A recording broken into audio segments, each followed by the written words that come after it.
And the Bible said in James chapter 1, go with me to James chapter 1. Are you learning something? In James chapter 1,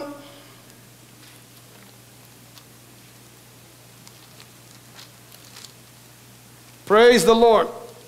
I'm sorry, James chapter 3, I should say. Verse 1.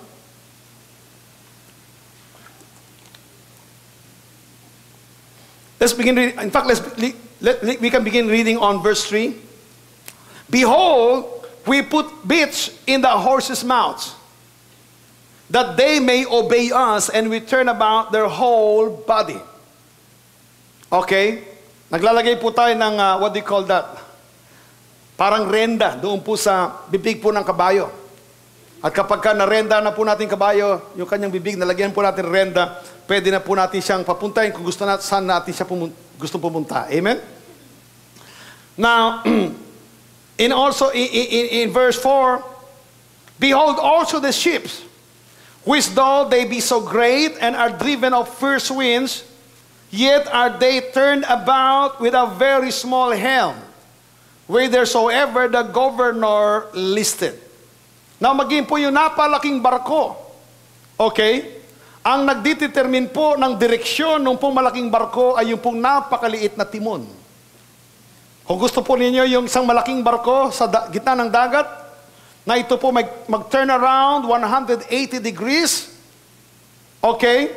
All you need to do ay galawin lamang yung maliit na timon, susunod po yung katawan po ng malaking barko. Amen? Praise God. So in other words, ang nagdidetermine ng direksyon noong pong malaking barko ay yung pong napakaliit na timon. Now in verse 5, even so, sabihin po natin even so the tongue is a little member, and boasted great things, behold how great a matter a little fire kindleth. So in other words, ang magdidetermine po ng direksyon ng ating buhay ay yung pong napakaliit po nating dila. Now, ano po ang primary use ng ating pong tongue? What is the primary use of your tongue? Na yung dila. If your answer is to taste food, you have the wrong priority in life. Amen? What is the primary use of your tongue? Speaking words. Okay? So here the Bible says, anong sabi po dito? The tongue, which is a very little member of our body, pero malaki pong nagagawa po nito. Verse 6, and the tongue is a fire, a world of iniquity. So is the tongue among our members, that it defileth the whole body, and setteth on fire the course of nature, and it is set on fire of hell. So in other words, brothers and sisters, the tongue, pwede itong mag-create po ng malaking apoy.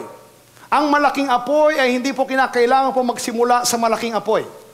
Isang maliit na spark lamang, pwede po itong mag-ignite at mag-create ng malaking sunog. Amen? Ganun po yung ating pong dila. Okay? But notice in verse 8, verse 7, for every kind of beast, and of birds, and of serpents, and of things in the sea, is tamed, and has been tamed of mankind. Pagdating po sa mga hayop, katulad po, nakapanood na pa kayo ng mga circus, mga animal circus, okay, it's amazing. Yung po mga hayop po, katulad po ng leon, katulad po ng elepante, katulad po ng mga ibon, okay?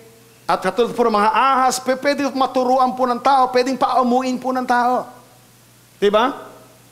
Kaya pwede pang maging mga artista. Kung kayo mapupunta po sa Universal Studios, you will be amazed. Okay? Na meron po mga tinatawag na animal actors, animal actresses. Naturuan po nila yung mga leon, paano sila humarap sa camera, yung mga monkey. Kaya yung mga, minsan nakikita natin sa mga Hollywood movies, mga real animals po yun, mga animal actors. Nagawa po nilang turuan, napaamo po nilang leon, nagagawa na pong paamuin po ng tao. Yung po mga mababangis na hayop, katulad ng mga ahas, punta kayo po halimbawa sa India, kung kayo mapupunta po sa India, yung po mga mababaksik na mga ahas, mga cobra, napapasayaw nila. Diba? Makikita niyo na napapaamo po nila, tuturuan po nila. Amen? So pagdating sa mga hayop, mababangis na hayop, kaya pong supilin ng tao. Amen? Pero ang hindi lang kayang supilin ng tao, ang kanyang sariling dila. Is that true? The Bible is true. Amen?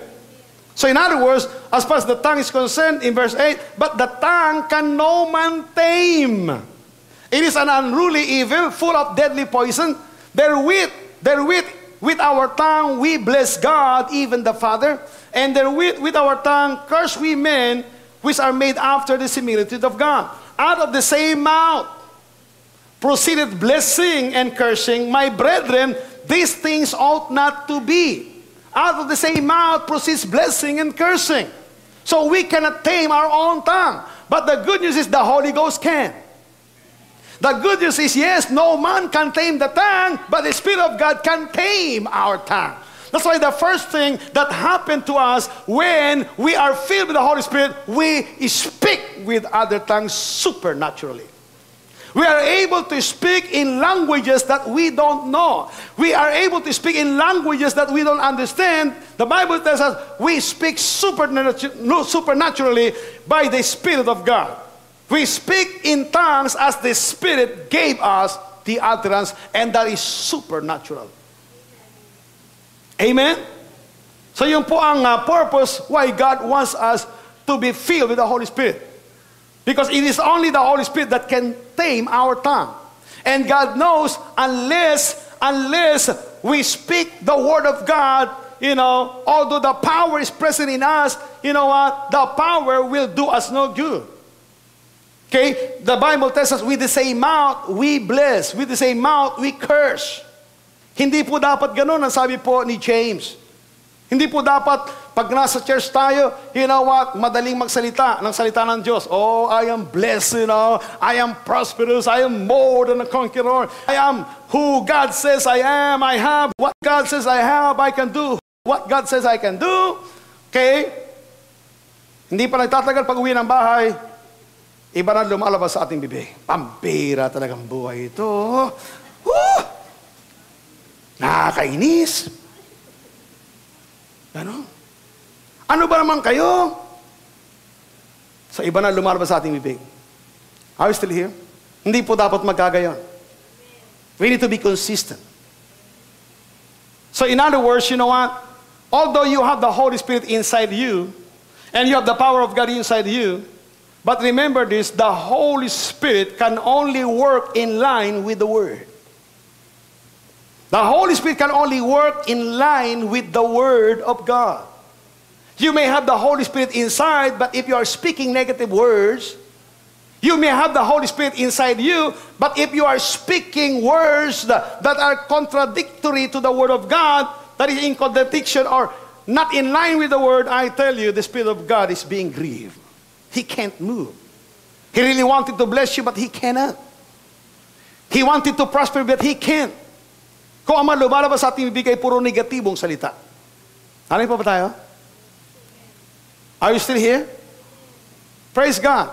So in other words, the reason why God wants us to be filled with the Holy Spirit, so that the Spirit of God can control our tongue. Amen? So that, the Holy Spirit can help us speak the Word. Glory to God. Are you still here?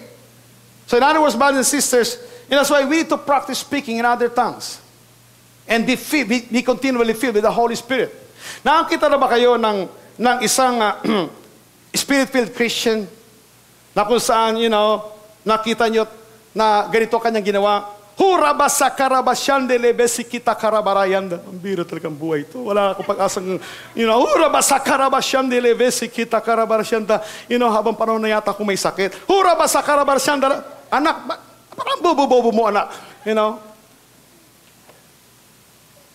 You can't do that. Amen? Amen? That's why whenever you are being tempted to speak negative words, speak in other tongues first. And you will find out you will never speak those negative words.